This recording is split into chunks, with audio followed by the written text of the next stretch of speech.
दर्शक बंधु राज्य सरकार बड़ निर्देश आसंता 30 तारिख रे राज्यर समस्त विद्यालय रे एक बैठक बसिबा जाउछि जेउथिरे छात्र छात्री पिलामानक अभिभावक सामिल हेबे। छात्र छात्री पाठपढ़ा सह विभिन्न प्रसंग नहीं आलोचना हेबा सह एपर आईडी नहीं आलोचना हेबो।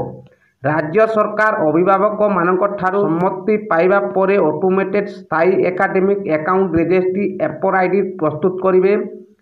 तेबे दर्शक बंधु अभिभावक अनुमति रे एपर आईडी प्रस्तुत हेबो।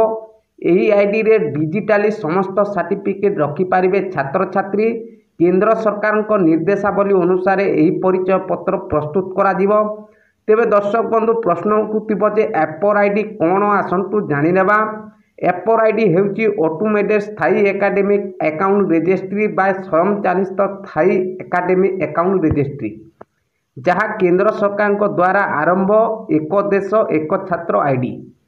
तेबे दर्शक बंधु शिक्षा मंत्रणालय अधीन विद्यालय शिक्षा एवं साक्षरता विभाग सूचना अनुसार यही व्यवस्था छात्र छात्री शिक्षागत क्षमता को सक्षम करिथाए।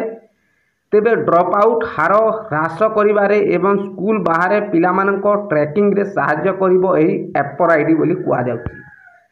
तेबे दर्शक बंधु जानतु केमिति उपकृत हेबे एपर आईडी पाई छात्र छात्री। तेबे दर्शक बंधु यही व्यवस्था डिजी लॉकर सिस्टम सहित सीधासलख संयुक्त हेबो एवं छात्र छात्री परीक्षा फलाफल एवं बहिर्भूत कार्य सहित छात्र मानकर एकाडेमिक कृतित्वर डिजिटल स्टोरेज को सहज करिवो बोली सूचना मिली। तेबे दर्शक बंधु छात्र छात्री माने निजर समस्त सर्टिफिकेट तथा मार्कशीट एठारे रखि पारिबे। एही आईडी रे छात्र छात्री निजर समस्त डिजिटली सर्टिफिकेट रखि पारिबे।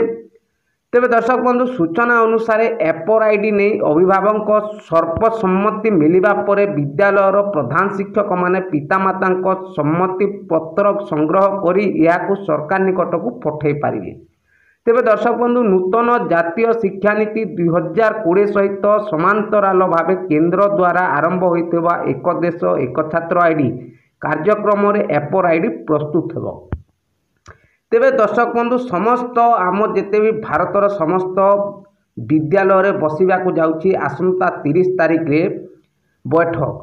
तेबे एही छात्र छात्री मानकु मिलिबा नुआ एपर आईडी जोथिरे अनेक लाभ छात्र छात्री पाई पारिबे बोली सूचना नहितु दर्शक बंधु।